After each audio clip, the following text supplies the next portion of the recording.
Continuing Plutarch's Lives, translated by John Dryden, revised by Arthur Hugh Clough. A comparison of Lysander with Sylla. And it's kind of surprising that one of the smallest sections here is Alexander the Great, right? Having completed this life also, come we now to the comparison that which was common to them both was that they were founders of their own greatness, with this difference that Lysander had the consent of his fellow citizens in times of sober enjoyment for the honors he received, nor did he force anything from them against their good will, nor hold any power contrary to the laws. In civil strife e'en villains rise to fame, and so then at Rome, when the people were distempered and the government out of order, one or other was still raised to despotic power. No wonder then if Sylla reigned when the Glaucia and Saturnii drove out the Metelli, when sons of consuls were slain in assemblies, when silver and gold purchased men and arms, and fire and sword enacted new laws, and put down lawful opposition. Nor do I blame any one in such circumstances for working himself into supreme power, only I would not have it thought a sign of great goodness to be head of a state so wretchedly discomposed. Lysander, being employed in the greatest commands and affairs of state by a sober and well-governed city, may be said to have had repute as the best and most virtuous man in the best and most virtuous commonwealth, and thus often returning the government into the hands of the citizens, he received it again as often, the superiority of his merit still awarding him the first place. Sylla, on the other hand, when he had once made himself general of an army, kept his command for 10 years altogether, creating himself sometimes consul, sometimes proconsul, and sometimes dictator, but always remaining a tyrant. It is true, Lysander, as was said, designed to introduce a new form of government by milder methods, however, and more agreeable to law than Sylla, not by force of arms but persuasion, nor by subverting the whole state at once, but simply by amending the succession of the kings in a way, moreover, which seemed the naturally just one, that the most deserving should rule, especially in a city which itself exercised command. In Greece, upon account of virtue, but nobility. For, as the hunter considers the whelp itself,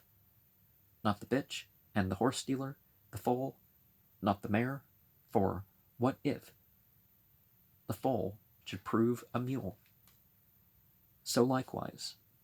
were that politician extremely out, who, in the choice of a chief magistrate, should inquire not what man is, but how descended. The very Spartans themselves have disposed several of their kings for want of kingly virtues as degenerated and good for nothing. Well, I believe that humanity's created most upright, but most of them have, people have belief and behavior problems that, degrade us, right? As a vicious nature, though of an ancient stock, is dishonorable. It must be virtue itself and not birth that makes virtue honorable. Furthermore, the one committed his acts of injustice for the sake of his friends, the other extending to his friends themselves. It is confessed on all hands that Lysander offended most commonly for the sake of his companions, committing several slaughters to uphold their power and dominion. But as for Sylla, he, out of envy, reduced Pompey's command by land, and Dolabella's by sea, although he himself had given them those places, and ordered Lucretius Othello, who sued for the consulship, as the reward of many great services, to be slain before his eyes, exciting horror and alarm in the minds of all men, by his cruelty to his dearest friends. As regards the pursuit of riches and pleasures was yet we further discover in one a princely, in another a tyrannical disposition. Lysander did nothing that was intemperate or licentious, in that full command of means and opportunity, but kept clear as much as ever man did of that trite saying, lions at home, but foxes out of doors, and ever maintained a sober, truly Spartan, well-disciplined course of conduct, whereas Sylla could never moderate his unruly affections, either by poverty when young or by years when grown old, but would be still prescribing laws to the citizens concerning chastity and sobriety, himself living all that time as Sallust affirms, in lewdness and adultery. By these ways he so impoverished and drained the city of her treasures as to be forced to sell privileges and immunities to allied and friendly cities for money, although he daily gave up the wealthiest and the greatest families to public sale and confiscation. There was no end of his favors vainly spent and thrown away on flatterers, for what hope could there be, or what likelihood of forethought or economy in his more private moments over wine, when, in the open face of the people, upon the auction of a large estate, which he would have passed over to one of his friends at a small price, because another bid higher, and the officer announced the advance, he broke out into a passion, saying, "What a strange and unjust thing this is, O citizens, that I cannot dispose of my own booty as I please." But Lysander, on the contrary, with the rest of the spoil, sent home for public use even the presents which were made him, nor do I comment him for it, for he, perhaps, by exclusive liberality, did Sparta more harm than ever the other did Rome by rapine. I only use it as an argument of his indifference to riches. They exercised a strange influence on their respective cities. Sylla, a profuse debauchee, endeavored to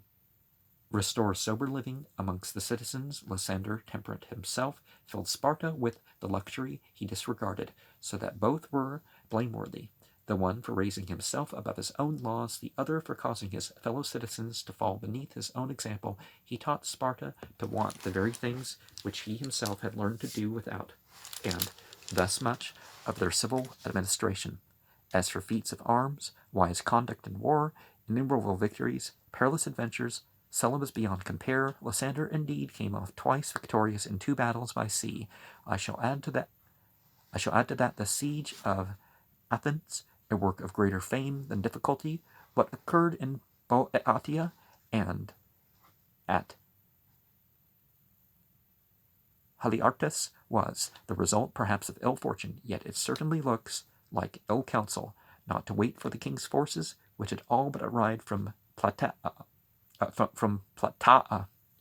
but out of ambition and eagerness to fight, to approach the walls of disadvantage, and so be cut off by a sally of inconsiderable men. He received the death wound, not as Cleobrotus at Leuctra, resisting manfully the assault of an enemy in the field, not as Sarus or Epaminondas, sustaining the declining battle, or making sure the victory. All these died the death of kings and generals, but he,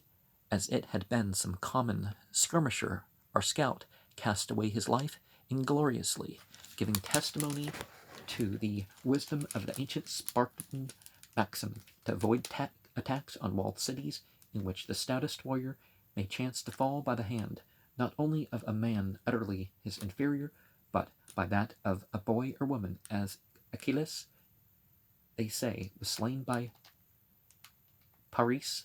in the gates. As for Sylla, it were hard to reckon up how many set battles he won, or how many thousand he slew. He took Rome itself twice, as also the Athenian Piraeus, not by famine as Lysander did, but by a series of great battles, driving Archelaus into the sea. And what is most important, there was a vast difference between the commanders they had to deal with, for I look upon it as an easy task, or rather sport, to beat Antiochus, Alcibiades' pilot, or to circumvent Theodocles, the Athenian demagogue, sharp only at the inglorious point of tongue, whom Mithridates would have scorned to compare with his groom, or Marius with his victor. But of the potentates, consuls, commanders, and demagogues, to pass by all the rest who opposed themselves to Sylla, who amongst the Romans so formidable as Marius, what king more powerful than Mithridates, Who of the Italians more warlike than Lamponius and Telesinus? Yet of these, one he drove into banishment, one he quelled, and the others he slew. And what is more important in my judgment than anything yet adduced is that Lysander had the assistance of the state in all his achievements, whereas Sylla, besides that, he was a banished person and overpowered by a faction at a time when his wife was driven from home, his houses demolished, adherents slain, himself then in Boeotia stood and battled against countless numbers of the public enemy, and endangering himself for the sake of his country, raised a trophy of victory, and not even when Mithridates, I don't have the Greek characters, so, came with proposals of alliance and aid against his enemies, would he show any sort of compliance? And Latin it could be spelled different too. Sort of compliance or even clemency, did not so much as address him or vouchsafe him his hand until he had it from the king's own mouth that he is willing to quit Asia, surrendering the navy and restore Bithynia and Cappadocia to the two kings, than which action Sylla never performed a braver or with a nobler spirit than when preferring the public good to the private, and, like good hounds where he had once fixed, never letting go of his hold, till the enemy yielded then, and not until then, he set himself to revenge his own private quarrels. We may perhaps let ourselves be influenced, moreover, in our comparison of their characters by considering their treatment of Athens. Sylla, when he had made himself master of the city, which then upheld the dominion and power of Mithridates in opposition to him, restored her to liberty and the free exercise of her own laws. Lysander, on the contrary, when she had fallen from a vast height of dignity and rule, showed her no compassion, but abolishing her democratic government and imposed on her the most cruel and lawless tyrants. We are now qualified to consider whether we should go far from the truth, or in no pronouncing that Sylla performed the more glorious deeds, but Lysander committed the fewer faults, as likewise by giving to one the preeminence for moderation and self-control, the other for conduct and valor. Now, they often end up calling the land itself, as if it's a female.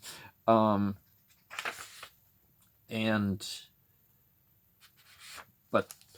we kind of see that the treatment of women and stuff isn't better. There's not actually a tendency of things getting better when